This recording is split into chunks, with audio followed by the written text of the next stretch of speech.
Close your eyes and imagine.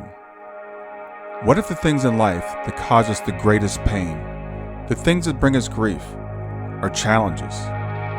Challenges designed to help us grow, to ultimately become what we were always meant to be. We feel like we've been buried, but what if, like a seed, we've been planted?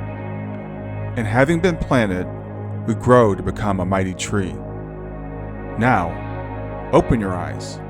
Open your eyes to this way of viewing life. Come with me as we explore your true, infinite, eternal nature. This is Grief to Growth, and I am your host, Brian Smith.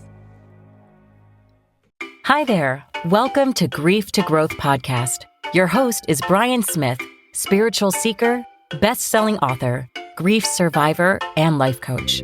Brian believes that the worst tragedies of life provide the greatest opportunity for growth. Brian says he was planted, not buried, and he is here to help you grow where you've been planted by the difficulties in life. In each episode, Brian and his guests will share what has helped them to survive and thrive. It is his sincere hope this episode helps you today. All right. Hi, this is Brian Smith back with a special episode of Grief to Growth. And today I've got with me Donna Seebo, who is an international radio host. So I'm going to read out Donna's introduction and then we'll have a conversation like we always do. Donna lives in the evergreen state of Washington. On a clear day, she can actually see Mount Rainier, and living in the South Sound area enables her to enjoy the richness of the environment around her, which supports the invigorating, refreshing energy that she applies to her work. Donna's gotten into this work in her 20s due to a series of paranormal experiences that we had that we'll ask her about. Donna is the host of the Donna Seebo Show, which was developed on Delphi Vision International Broadcasting, and which now streams programming to over 128 countries worldwide. And that's on, I believe, I'll ask Donna, but I believe it's on 8 p.m. Pacific time every day, every weekday. So with that, I want to introduce and welcome Donna Seebo to the show. Brian, thank you so much for having me as a guest. This is an absolute delight. I appreciate this. Donna, it's really great to have you on. I was on your show a couple of weeks ago. We had a really interesting conversation where you talked to me about my book and the work that I'm doing. So today I want to talk to you about your life and the work that you're doing. So maybe we could start. You could tell me, how did you get started with, what were the paranormal experiences that you had that kind of set you on this path? Life has so many twists and turns in it. And when I look back on that time in my life, I was in my early 20s. And I had a very, I would say, a difficult path that I had walked. And it was because of choices that I was making. And I can't say that it was horrifically bad in the true sense. After interviewing the thousands of people I have, I realized that maybe my experiences were not all that bad. But I was living in a space of, what do I want to say? How do I want to describe it? It was a space of immaturity. It was a space of denial. It was a space of being in a marriage that I should not have gone into. And I started having these dreams, and to me they were nightmares. In fact, I can even now recall very vividly awakening one morning, and I was just dripping in perspiration. At the time, I was living in Southern California. I'm a Southern California girl. And I had this awareness from the dream that something was very wrong. Now, in my interpretation, when you're young, you think usually the worst of the worst. And I really felt my life was in danger. I was in a very unhealthy space in my marriage. And I said to myself, I've got to ask for help. I'm a very private person, and when I was young, especially since I was taught, you don't tell other people your business and you don't ask for help. Well, what I did was exactly the opposite of that. I felt I needed to ask for help, and I have a very, very dear friend, even today, who at that time in my life, she was in another community, but I picked up the phone and I called her and I said, I'm having these horrible nightmares. And I'm scared. Do you know how to interpret dreams? And she said, I haven't a clue. So the conversation as it went on, she then, at the end of what I shared with her about the dream, she said, Donna, I don't know what I can do here. She said, I can't do anything because I don't know anything about dream interpretation. However, what I can do is tell you I've got a new sister-in-law, and her name is Tiny, and she has become acquainted with an organization called the Rosicrucians. I said, what's that? She said, I haven't a clue. But she said, why don't we get together for dinner, and you can talk to her. I bet you she can help you. As it turned out, I ended up going to my friend's home, meeting with Tiny, shared with her exactly, on all of its details, the dream experiences that I was having. And what occurred is that Tiny said to me, I haven't a clue about how to help you. However, I have this neighbor. And I always smile when I think about that patterning, because so many times when it is time for a breakthrough in our lives, that reaching out to others eventually gets us to where we need to be if we keep asking for help and if we're open. And as it turned out, it was a very, very stormy night in Southern California. It was raining, it was lightning, it was thunder. It's sort of something like you'd expect with special effects in a soap opera. But in all seriousness, what occurred was that I called Gloria, I introduced myself, and I was so frightened.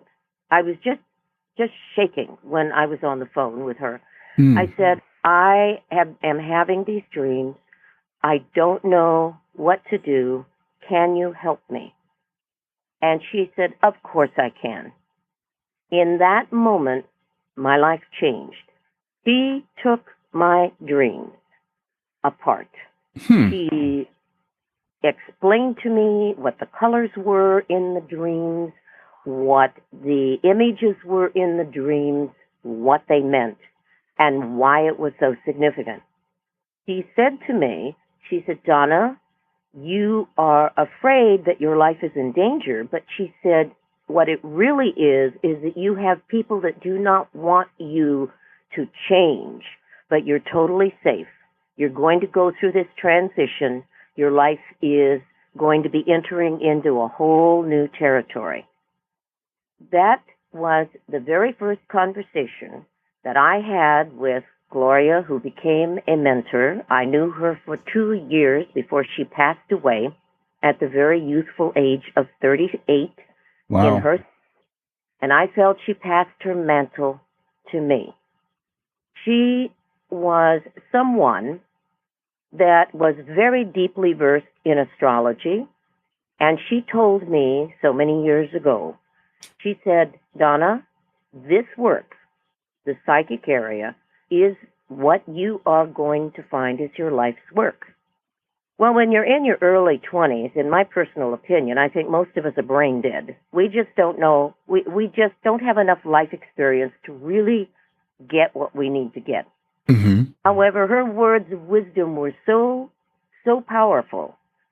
And she looked at me, she said, you are going to accomplish everything I would love to do. But Wow. she said, I cannot do it in this physical body. And there came that day later on, 2 years later, where she left this experience, and she left by choice. But getting back to where I was, that began a journey.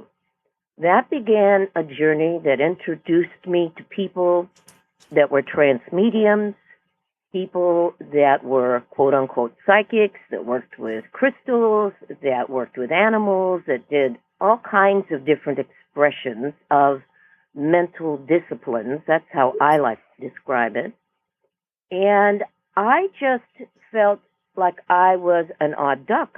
I just could not understand why this was so significant, what it was that I was supposed to do. My skills are especially keen in the areas of communication. She said to me, you are going to be able to teach people, to show them that at this time is considered something that is woo-woo, something that is abnormal, is going to become the norm. And you're going to be the communicator with this. And that's exactly how my life evolved. In a million years, I would never have imagined that I would have been as deeply involved in broadcasting as I have been, both in radio and television. Right. And it just wasn't there. This is, I'm an individual. When I was in high school, I was called Blood and Guts, because in biology, I was the first one to volunteer to do surgery on cow eyeballs and other things. So I got that nickname when I was a sophomore in high school, and it stuck. And I look at that, and I look at so many things that I thought I had planned out, and my life flipped from that moment on. So, Donna, I'm just curious, what were your beliefs before these dreams happened to you? What were you thinking that your life was going to go like, or what did you attribute the dreams to? I don't know what I could answer in a quick summation for that. When you asked me about what my traditional beliefs were, I was raised in a Catholic Lutheran type of a religious environment. Okay. And I went through catechism, I went through all kinds of things, but I always felt sort of disassociated from it. Yeah. I loved the stories in the Bible.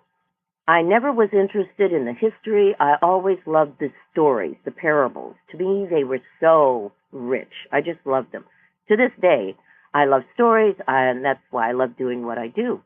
But when I look at the belief systems, it is almost as if I came into this life experience, into an environment that allowed me, even at a young age, to be in situations with different cultures. Yeah. I come from an Italian-German background, so you have those composites of belief systems. My father was from Italy. He immigrated over here. And when you have these different composites, I call myself a Heinz 57. And this is something I think that played into it. But there was always, even when I was growing up, this feeling of disassociation. A lot of the attitudes about people and cultures and things that were said, I can remember sort of going along with what people said, but it didn't make sense to me. Right. And I just realized I came in, and I would say it's been, and I think especially in the last 15 years or so, where I have become aware that all of my life experiences have enabled me to reach this point of communication capability with other people, no matter what their ethnicity is. And it's just, the culture, doesn't make any difference.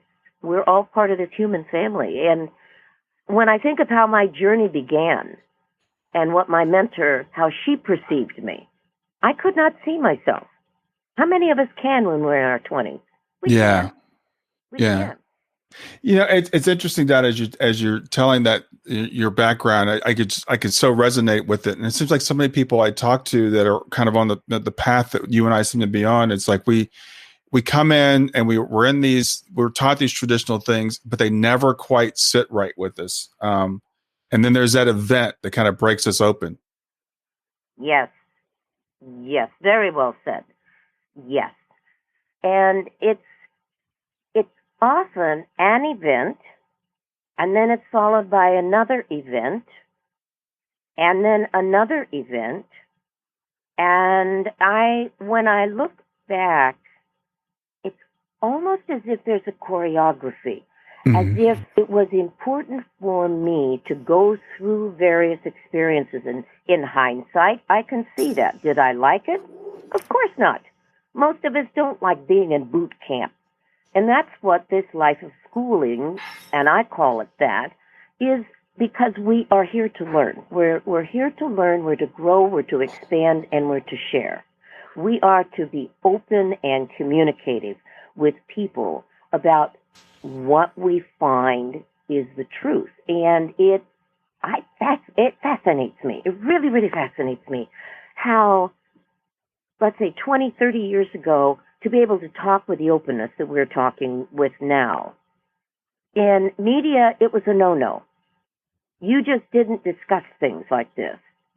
And yet people were so hungry for it, regardless of what their belief systems were.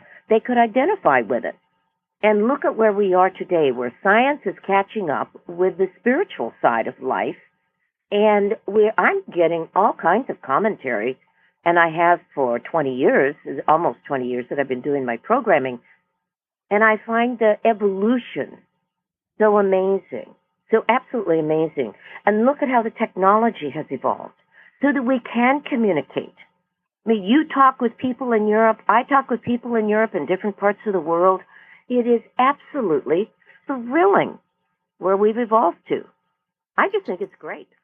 Oh, I think it is thrilling. And, the fact that, as you said, we can when maybe a generation before us or a couple of generations back, you kind of hung out with people of your own, religion, your own culture, your own race, whatever. And now we can reach out to people literally all over the world, different cultures, different religions, different races. And then the way that science, as you said, is kind of catching up with what we've been taught spiritually. It's fascinating to watch as it unfolds.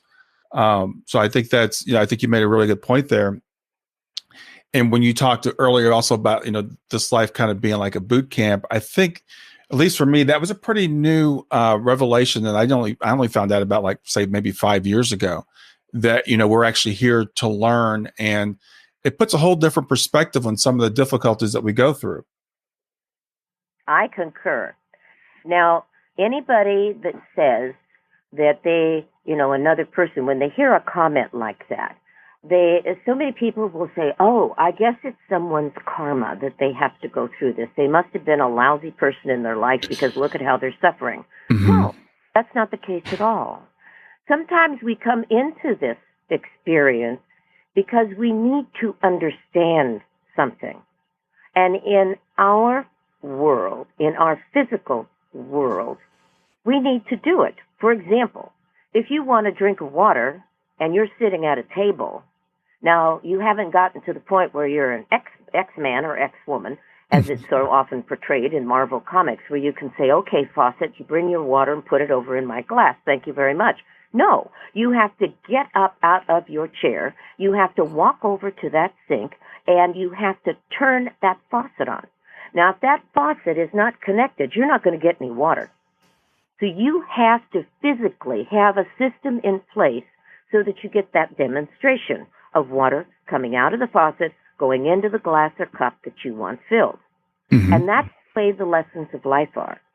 We need to go through the actual physical experiences many times, and we need to understand how important our choices are. That is absolutely phenomenal, absolutely phenomenal. And a lot of times it's very difficult for us to get that message. Lots of times it's very tough for us to get that. So we have to go through our aches and pains and different things. And I have yet to interview a person on my program or even in conversation that has not gone through a dark night of the soul on one level or another. And they'll go, it doesn't make sense. I'm really a good person. It doesn't mean you're not a good person when you go through these experiences. It's merely time to grow again. And I know that sounds simplistic, but I mean it most sincerely. Oh, you're absolutely right. And I've had the same experiences. I've interviewed people on my programs, the people that have done the most growth, who've done the most work on themselves, who have really, gotten some richness of understanding. They've all been through, as you said, this dark night of the soul or multiples. And, sometimes I'll be interviewing people and I'm just fascinated by the fact that they're still around because they've been through the most difficult circumstances. But it's really in how you view the circumstances and how you can use those to propel yourself forward. That's the key to getting through this life. I agree. I think so many times that is what my skills in my psychic work, when I'm working with people, I tell them this is a tool. When I'm in a session with people, I said, you need to understand I'm an information resource. Mm-hmm. When I get information for you, it does not mean you have no choice in your life. It means that you must be aware of what is evolving around you. And hopefully you can deal with things with a deeper sense of understanding and wisdom. It is a process. And I have yet to find a shortcut. I know there's a lot of people that will promote shortcuts, but I have yet to find one. And if you notice any of the films that are out about the heroes, the heroines, I don't care if it's a war story, whatever, there is always this arduous journey that the hero has to go through, or heroine, to be able to gain wisdom, to be able to discern things as they need to be discerned. And it doesn't make any difference what your age is. Yeah. You can go through that process at any age. You can do it when you're 8 years old or when you're 109. It doesn't make any difference. Yeah, that's a really interesting observation you made about the hero's journey, because that is the arc of every story, every movie, every book, and there's a reason for that. Because some people consider it mythological, but as we were saying, you can see that in people's lives. We all go through that hero's journey as we go through this life, and it's just there's something about being human that seems to require that. Well, as I said, I look back on my own life, and that's why I will tell people, all of us are pretty much brain dead when we're in our early 20s. There might be a tiny minority that isn't. Mm-hmm. And again, it's because of a lack of life experience. If you do not have an environment that enables you to see different perspectives, how are you going to know otherwise? You're not. That is why throughout history, and I love to study history, throughout history, those individuals, whether it's in the past or in the present and even in the future, those individuals that wish to have dominion over others always, I don't care, male, female, doesn't make any difference. They always, first of all, do not want you to think. When you get into the study of, I'll say, metaphysics, when you get into the understanding that there is a purpose for critical thinking, but that has to go along with the wisdom of what I call the gatekeeper or the wisdom holder within a person.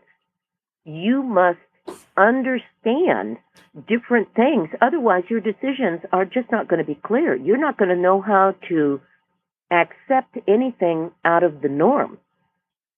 You're going to fight it. You're going to think it's your enemy. You are not encouraged to think. You are encouraged to follow a regimen, an orientation. And this is where, when I became involved in the psychic area, mm-hmm. It wasn't about readings per se, having someone tell me what my future was. That wasn't it. What it was about was empowering me with an understanding that you have to walk the walk of learning. You have to pick and choose who you're going to keep company with. You have to be open to different perspectives, different understandings, so that you can develop that innate wisdom that you have within yourself. Mm-hmm. And this is where cultural diversity and looking at different environments of how people can live their lives by choice or not by choice, it enriches you. And it makes you aware that you have a power within yourself that if you're discerning, you can have a very rich, full life that engages you with other people, that empowers you to serve, if you will, in your life experience in a way and manner that you maybe could never have imagined otherwise. But it takes walking the path of life and engaging in it. The good, the bad, the ugly, all of it's there, but it's there for a reason. I find it extremely fascinating. Yeah, it's, I guess once we've had some life experiences, we can have that perspective. I think it was Kierkegaard that said that, life can only be understood backwards, but it must be lived forward. So as we're going through these things, and I think about, I have a 23-year-old, daughter, and you talk about being in your early 20s, and she, frankly, I think she's wise beyond her years, but it's as we have some of the experience and we can look back, we can kind of put some perspective on it, and we can start to see that that thing I thought was going to destroy me, actually made me stronger. And it actually not really even made me stronger, but it brought forth this inner strength that was always there that I didn't know that I had. But we would never know we had it unless we were tested. Very true. And the experience with your daughter, all of what you have gained and what your family has gained. And look at what you're able to do today, because you're able to interact with other people and support them, allow them to be in their space with whatever experiences they may have had with loved ones. And they're able to be who they are, and you can accept them for who they are. But you're there if they need someone to talk to and to share with them that they're not alone. I think that is one of the biggest obstacles that I had to overcome, was the feeling I am all alone. There's nobody that's going to understand what I've been through. Or we have this feeling of shame because of maybe what we have done in our life. And we wear it like a suit of Kevlar. And it's reinforced with steel. And we don't want anybody to get into our space because we just are not worthy. My goodness, I've walked that route too. Yeah. And the truth is, when you're honest about who you are, what you've been through, you're going to find 1,001 people saying, oh my goodness, let me tell you my story. Thank you for being so honest, for being so open. Yeah. Because I can empathize with what you're saying. I feel like I've been liberated because you've shared your story. That's powerful. That is so true. That is just, I find that to be so true. And after my daughter passed away, which was, 5 years ago, and for those who may not know, my daughter was 15 years old and passed away suddenly in 2015. But I started sharing with people, my personal experiences after that, the good, the bad, and the ugly. And frankly, one of the reasons I wrote my book is because I wanted people to not feel alone on the grief journey, because we all have such, being a human is unique, but it's also universal. And there are only so many emotions you can experience, and we all experience the same emotions. But we tend to hold them in, especially in this culture. And we say, well, I don't want to appear weak, and I don't want people to think I'm crazy because I had this thought or I had that thought. But once you crack that shell and you open it up and you start sharing with people, just as you said, Donna, people are like, wow, I felt the exact same way, or I had a very similar experience. Absolutely true. When I am speaking publicly, when I'm in with other people, I feel so fortunate to be in the work that I'm in, because it gives people an opportunity to understand just what I've emphasized. One, we're not alone. Two, that there is a value and a purpose to their lives. They may not discern it as I can discern it, just like my mentor discerned things about me that I could not see, because we don't know how to look at ourselves objectively. We just don't. We are living in our beingness, and we don't know how to stand away. Because if we do, sometimes we have a perception that we're being arrogant if we talk well about our skills or we emphasize certain things. And that's not arrogance. That is not being narcissistic. It is honoring and respecting those strengths that we have, and then also honoring and respecting our weaknesses as well. Because we're always a work in progress.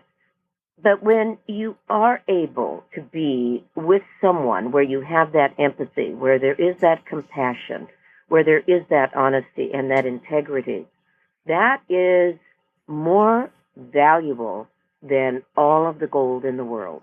Yes. Because then you recognize that you're here for a purpose, and your purpose is to be the best you possibly can be. Being rich and famous isn't it. You are, as some people like to say, a light worker. And I often, at the end of my show, will tell people, turn on your light, keep that light on, don't let that light go out, because You make a difference. We don't realize how, as individuals, when we're true to ourselves, when we have that compassion, when we have that understanding, I don't care if you're a Navy SEAL or you're a grandma just taking care of your grandkids and you say, oh, I'm insignificant. All I'm doing is taking care of, my grandchildren. Mm-hmm. It's not the issue. The issue is whatever your talents, whatever your skills are, when you give them, and you give them with an openness and integrity, and you share your stories, and you pass them on, you are empowering those people around you, no matter what age they might be. You never know what someone else is going through. And you tell your story, you may actually find that you're a healer in a way and manner you could never have imagined. Life is absolutely a phenomenal experience. It's really a gift. No matter how dark, no matter how ugly it is, and that is why often we go through these experiences, because we've got a job to do. And Mm-hmm. we have to be tempered, just like steel has to be tempered. Yeah. I think the Japanese sword, there's a particular sword. I don't recall if it's a samurai sword or what it is, but there was a tradition. You really had to earn that sword. And if you were given the opportunity to have that sword made, the maker of the sword would have to heat that steel, fold it, and heat it again. And it was put into the fire so many times, maybe 1,000 times. There was an astronomical number of times Mm-hmm. that steel had to be reheated, resculpted, pounded, then put in the fire again. And it was done over and over and over again. That steel, though, was so strong after all of that tempering, heating, pounding, that it was considered to be almost godlike in its strength. This is what I think is a fabulous example of what often as human beings we go through. Yeah, and I want to just kind of emphasize something you said earlier, though. I think, again, you talked about like knowing our own inner strength and admitting that we have skills and talent, and that almost seems to be like something that from my background, and I think so you had a fairly traditional Christian background growing up, that we were taught to not really to acknowledge our inner strength, to kind of be ashamed of ourselves and see ourselves as weak. And speaking for myself, you mentioned the word light worker, and I saw a meme a couple of months ago about light workers, and I'm like, well, am I a light worker? I'd like to think I'm a light worker, but yeah, I can't say I'm a light worker because that wouldn't be being humble. And I think we don't want to acknowledge our own strength, our own magnificence that we all have. I mean, we're all incredibly magnificent, but we're scared to say that. Very true. And you look at many doctrines that have been passed along. As I said earlier, whenever you want to have dominion over a person, over an environment, it could be over a nation, Mm-hmm. the last thing you want people to do, if you wish to dominate, is to encourage them to think. And there have been so many conversations I've had with people that have gone through having to learn to think for themselves. And I think one of the more, I will call it a very sad story. It's about Jim Jones. And all of us perhaps are familiar with him. He's the guy that ends up developing this group, and he goes out of the country. He ends up forcing people to commit suicide, men, women, and children. Mm-hmm. And then he himself, checks out. And I will never forget, I was up in Anchorage, Alaska on a business trip, and I happened to open up the local newspaper. This is many years ago. And there was a commentary in there about a father. This man had become a member. He and his wife both, and his wife was pregnant at the time. He and his wife both had become a part of the Jim Jones cult. And he was absolutely 100% committed. Anything that was said to him that he had to do, he did. Now, his wife, after she gave birth to her child, the patterning within the church was to take away the children from the mothers. And was seeing this happening, and she appealed to her husband, begging him to leave the group. She said, "We are not going to be able to have our child. I just don't want to give up my baby boy." And he fought against her. Well, she ended up leaving the group. He stayed. And the child stayed with him. This man was quite wealthy and was pretty much able to take the child away from the mother. Wow. So what evolved is that when Jim Jones went out of the country, afterwards there was a survivor, found the father, and said to him, "I managed to escape, but I have to tell you something. Your son was the first child that was given the poison. Mm-hmm. And your child was begging to live." Mm. Now that father, in this commentary, in this article, he said, "To my dying day, I will deeply regret that I did not listen to my wife, and to find out that my son begged for his life, and he was just a little guy, but he knew he wanted to live, and to be told that," he said, "I am paying a very, very heavy price for that." Yeah. And that is something, that is a very dark story, but it emphasizes in my mind that we must always be willing to learn and to think and to really not be afraid to question. And when there is someone or a group or an environment that says you do not have the right to be the individual you are, you follow this edict or you're out, we need to be able to think about that.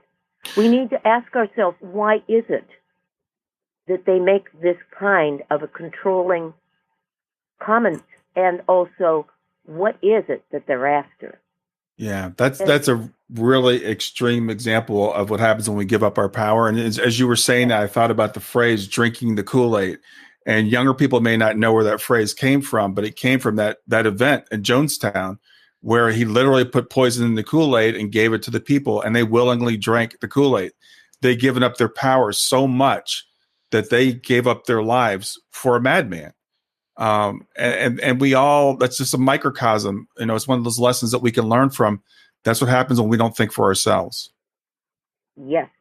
And I think that being in the work that I've been in, I realize, and I have said this to many people, that when they discover their own skills, their own abilities, I always say to them, honor and respect what you have, and know that you are going to be able to express yourself in your own way. It's not superior to anybody else's. It's just you. However, your talents are going to be displayed. But remember, you never stop learning.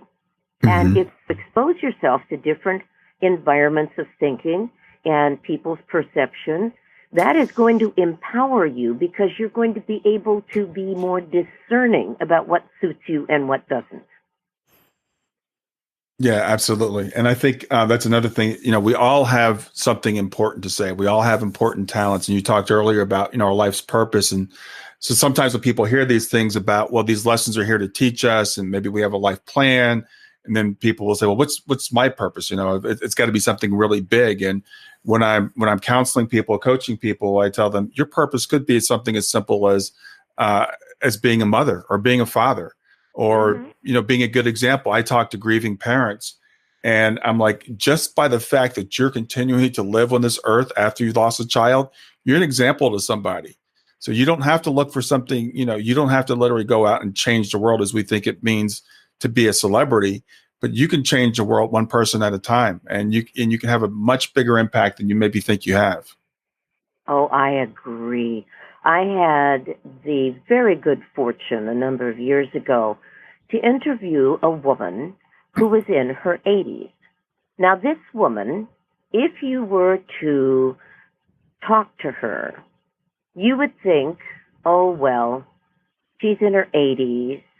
What is it that she possibly could share with me? This is a woman that had witnessed a lot of tragedy in her life.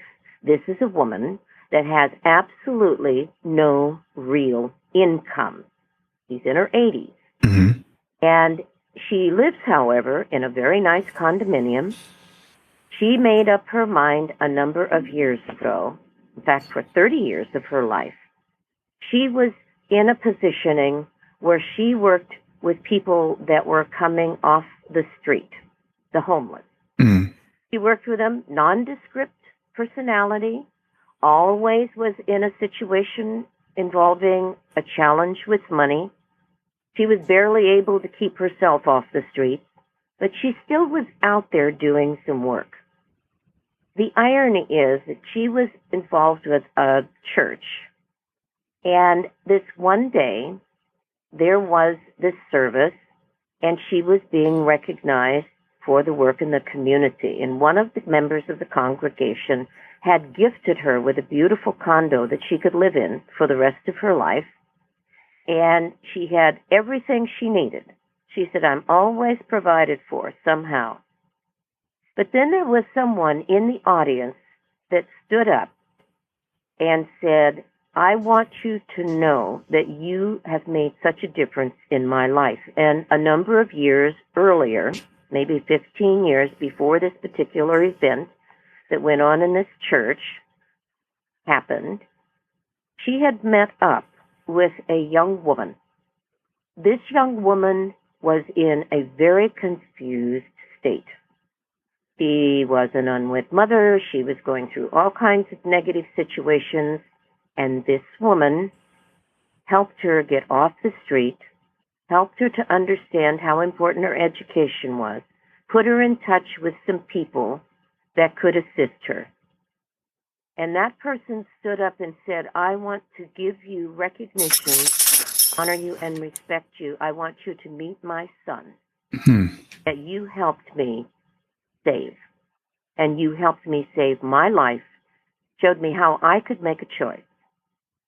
There were tears in the eyes of everybody in the congregation. Yeah. This woman had no idea that this younger woman sitting in the audience with her son, who now was a young man, made all the difference in the world. Just that one person. But she touched the lives of many. Mm-hmm. And bless her spirit, I don't know if she's still with us or not. This was, like to call her the grandma in Arkansas. Yeah, yeah, I love that. I love that story, and it reminds me. I've studied near-death experiences quite a bit, and when people have their life review, oftentimes it's these little, what we call little things that they do that make a huge impact on people that we kind of tend to undervalue here because we think it's got to be the quote big things that make a difference, but it could be a kind word to a stranger, it could be smiling to someone, it could be, it could be anything that just makes someone's day a little bit brighter that you don't know what kind of an impact you might have. So as long as you're here and you're living and you're breathing, you've got a purpose to serve. I agree 100%. And what often is called the paranormal, to me, is very normal. Mm-hmm. And when I say that, I think we need to be open to the awareness that life has a magic to it. And we need to sometimes make a point of being around little kids so that we can really understand how they can relate to this magic. And you find it in nature. You can find it in the grocery store. You can find it in so many places, and it's when you acknowledge that magic, the coincidences, the synchronicities. It's something that just really makes you aware that you're not here just as a blob of whatever. Mm. No, you are an essence that is a part of something so great and so magnificent. And you may think you're nothing bigger than a nanodot, which I know I've felt many times. I go, gee whiz, what's the big deal? I mean, there's over 7 billion people on this planet, and I don't know what else is out in the universe. Why am I significant? Right. I'm sure you've had the same feeling. Absolutely. What's the big deal? It is a big deal. Because, as I read once, a commentary by a woman whose mother had challenged her with a piece of paper that had a bunch of dots on it. And she asked the daughter, she said, because the daughter was going through a lot of agitation, her teenage years, just couldn't make sense of things. Life was not fair. All of this stuff that we so often express. Her mother hands her this paper with a bunch of dots on it. She said, what do you see? She said, I just see a bunch of dots. And her mom said, can you discern what is there? And she said, no, Mom, I can't figure this out. It's just a whole bunch of dots on a piece of paper. She handed her daughter a pencil. She said, I want you to connect the dots and then tell me what you see. And she did that, and she said, well, Mom, this is what it is. And she told her what the picture is. Mm-hmm. She said, dear, that's what life is. It's connecting the dots. And sometimes you're not going to be able to see the bigger picture, but the universe does. Yeah. Well, I think, I love what you said about the world being a magical place. My background, I'm an engineer. My background is chemical engineering. So I'm very, I have this very mechanistic view, I guess you could say, of things. And as you said, we've got the supernatural and the natural. And I've always thought what the supernatural is, maybe not provable. But the more that I understand, the more that I study, everything is natural. First of all, what we call supernatural, we just don't understand yet. And this world is a magical place. It really is. And it's really weird. The older I get, the more that I see that. I just think the magic is so amazing. I see it in programming. I've had people tell me, oh, television is terrible. No, it's not. You choose what you want to watch. Exactly. And you discern. Sometimes you will find yourself gravitating towards a program. You don't know why. You watch the program, and you go through the experiences that that are being portrayed, and you realize you've been given a gift. You've been given a perspective that you did not know was there, and you are given the process of opportunity to think about what you have seen. And you may not have to go through perhaps some of the negative experiences that might be in a documentary that you look at. But maybe it gives you an awareness of how we have to be mindful of our interactions as human beings with other human beings. Yeah. Just because someone else did something stupid, horrifically brutal, whatever, doesn't mean we have to do it. But we have to make that choice. And if you don't know what your options are in life, if you have only been encased within a certain aspect of thinking, how can you possibly be able to step out of that little tiny box? How are you going to know how to take the lid off of your life that is so compartmentalized? Not only knock the lid off, but knock the sides down and even get rid of the foundation and say, wait a minute, I want to build something that's open, that's airy, that has many doors so I can have all kinds of opportunities come in. You want a lot of windows in your walls. You want to be sure that you can, if you choose not to look out the window, that's your choice. But you have this opportunity. And I can speak from experience as well as from, just observation. Yeah. If you are not open to learning, if you're not open to reading, if you're not open to questioning, you will walk around with an attitude that is so dead in the water that you will agonize over why life is this, that, or the other. You will not know how you can be part of the solution. Yeah. All you will focus on is the problem. And we're going through situations right now where I have witnessed so many different conditions and people, how they respond to it. I've witnessed fear that is so thick, you could cut it with a knife. Yes. I witnessed attitudes of paralyzed thinking. Wait a minute. We have had someone give a verdict. Look at how they're changing their words. Look at how they're saying, well, this wasn't the right thing to say, or that wasn't the right thing to say. We're in unknown territory. But it's nothing new. It's been around before. Yes. And it's really fascinating, but this is what life is about. We are challenged to see how we're going to grow. And I think we have been given a fabulous opportunity here. We all kick like a bunch of mules, and that's not unusual either. Right. But I think we're very blessed. I really, really do. Yeah, we've talked about this on a microcosm level. I think maybe it's time to expand that to the macrocosm, because I think that life does bring us lessons, and we do come here. We kind of, for whatever reason, we forget who we are while we're here until life somehow wakes us up with these little lessons, which seem to come bigger and bigger till we finally acknowledge them. And and you and I talked about this earlier before we got on the air. I think there's an opportunity in what we're going through right now with the coronavirus. And I think there's some lessons for us to be learned. Some people are looking at, say, is this a punishment like we do individually? What did we do wrong? I don't think it's a punishment. I don't think it's what we did wrong. I think it's what we can learn from it. I concur. The coronavirus is nothing new. It has been on this planet ever since people have been on this planet. Mm-hmm. It is a life form. People will say, oh, it's dead. Well, I guarantee you, if it's dead, it's not going to want to take advantage of its human host. It has to have a host to feed on. Mm-hmm. Now, that sounds a little gross, but hey, for those of you that watch the hoodoos, the vampires and all this other stuff, what it is a life form that we really don't understand. And we look at it as an enemy. So we have the opportunity to be able to find out more about this life form and what we can do so that we don't end up being its lunch. And I know that sounds a little bit tacky, but I'm serious. Mm-hmm. This is life.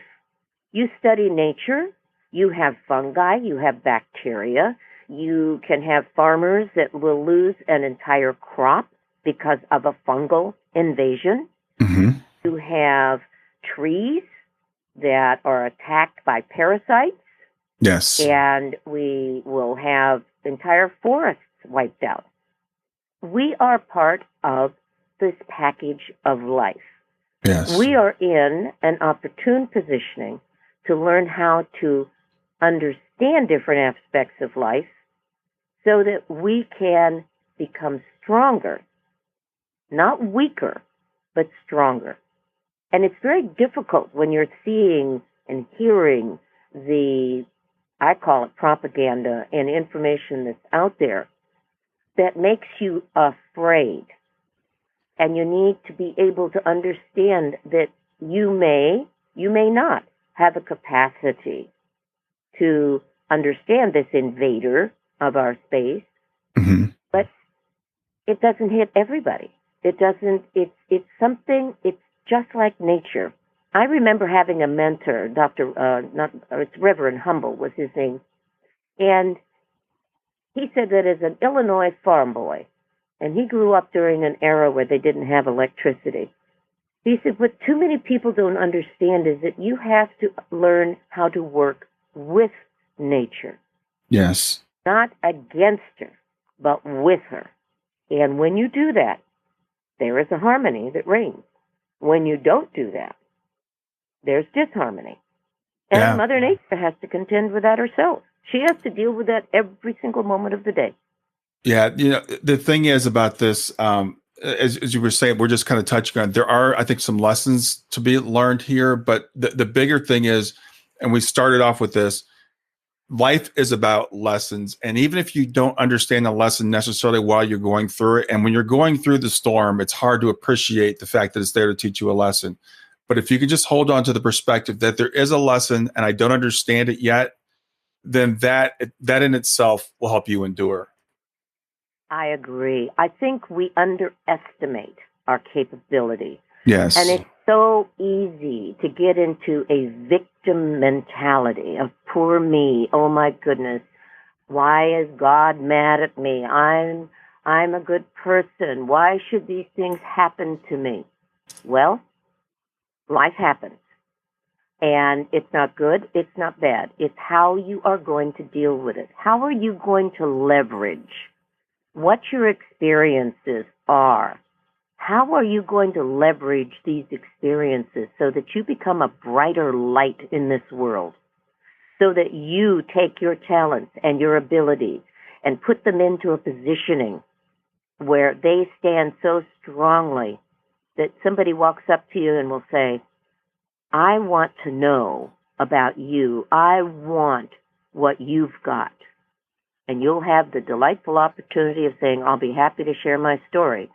But you're going to have to create your own story, and you're going to be the one that has to do the work. I cannot do it for you.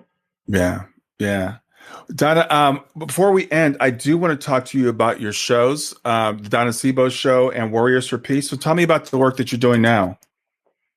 I have entered into my 19th year with my programming. The Donna Seebo show is on from Monday through Friday, 8 to 9 p.m. Pacific time. And that is a very eclectic program. I have people from all over the world that we have topics about food, we have topics about spirituality, and personal empowerment is my theme. And every guest that I have, like yourself, has something specific to share, and we have conversation. And then I open up the second half of the hour to phone calls so people can call in and chat with me directly if they like to, and then I share. When I don't have phone calls, then I share whatever is the latest in medical information, industrial information, etc. It's very eclectic. Warriors for Peace is done every Wednesday from 7 to 8 p.m. And Warriors for Peace is primarily focused on an hour conversation with individuals from various aspects of life that have something to give us in the way of historical information that can empower our levels of knowledge, personal experiences, but they are individuals that are working for peace in their own way. And there are so many different types of wars that go on in life, and whenever we can have the opportunities to have engaging conversation, maybe about history, what happened in the past history, what we can learn from history, and more, we realize then that we have something to look forward to. So I do 6 shows a week. Wow, you're busy. Yes, sir. Donna, I had the opportunity to be on your show. It was a pleasure to be on your show. It's a pleasure to meet you and have you on my show and to share your wisdom with people. I think this is a very opportune time to have this conversation as we're all going through something that's very difficult. Any last words you want to say before we close out today? Yes. What I would like to say is if people would like to find out more about the programming, they could go to my website, delphiinternational.com. That's DELPHI, international.com. Also, I have another website, Mrs. Seebo's Classics. And Seebo is spelled S like Sam, 2 E's like Edward, B like boy, O. Mrs. Seebo's Classics.com. And there I have my publications, my award-winning children's books, my development program for intuitive abilities, mind magic, and also the Miracle of 8 Pennies.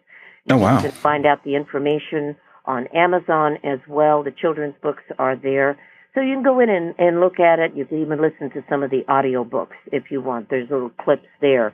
But more than anything else, I really so appreciate this opportunity with you, Brian, because you, along with myself and so many others, that have the opportunity due to the technologies of today, we're able to share with people not just hope, but an awareness that they have a value in life. And for those of you that are listening to this broadcast, I want you to know one thing.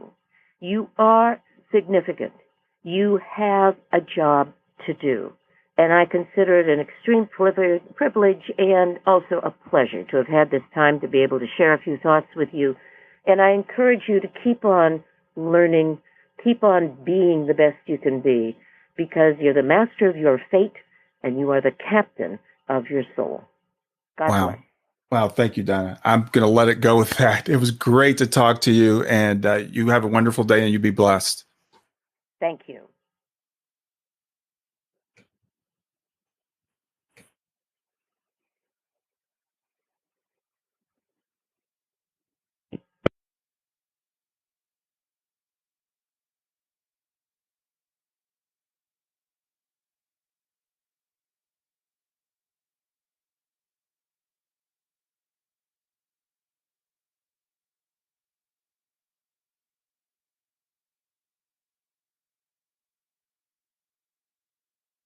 Well, I hope you enjoyed the episode. I want to make it really easy for you to reach me.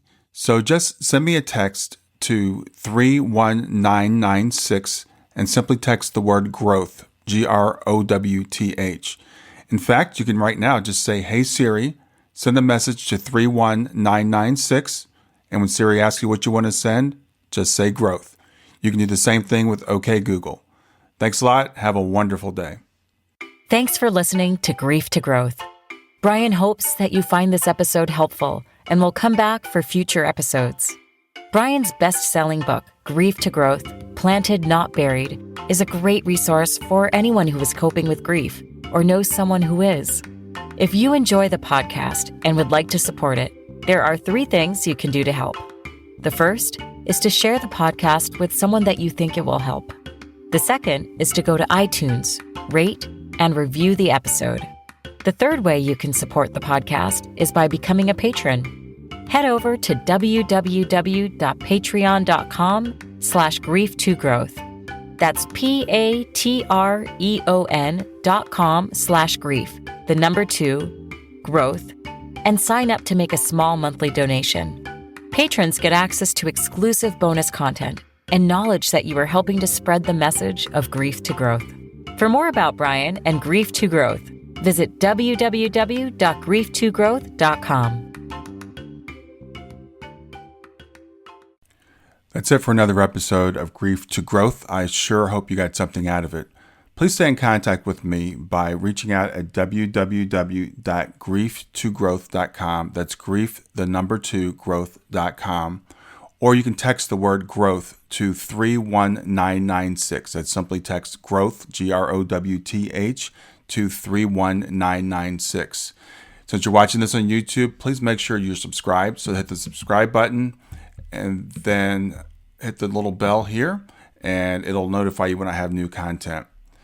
Always, please share the information if you enjoy it. That helps me to get more views and to get the message out to more people. Thanks a lot and have a wonderful day.